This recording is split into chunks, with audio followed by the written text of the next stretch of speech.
আসসালামু আলাইকুম। আজকের ভিডিওটা শুরু হচ্ছে একটা দারুণ সানসেট দিয়ে।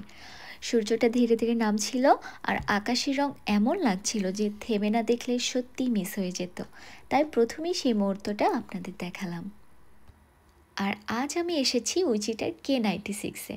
জায়গাটি খুবই শান্ত, চারদিকে খোলা মাঠ আর হালকা বাতাস।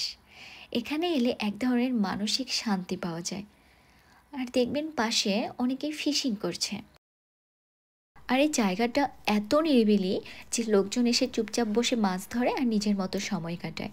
আমি একটু হাঁটলাম, আশেপাশের দৃশ্য দেখে কয়েকটা ছোট ছোট শট নিলাম। যেখানে দাঁড়াতাম প্রতিটি জায়গারই আলাদা একটা ভাইব ছিল। কম ভিড় আর পরিষ্কার পরিচ্ছন্ন পরিবেশের সময়টা বেশ ভালো লাগছিল। তো আজকের জন্য এই পর্যন্তই। ভালো লাগলে অবশ্যই জানাবেন। পরের বার আরেকটা জায়গা ঘুরে আপনাদের দেখাবো। আল্লাহ হাফেজ।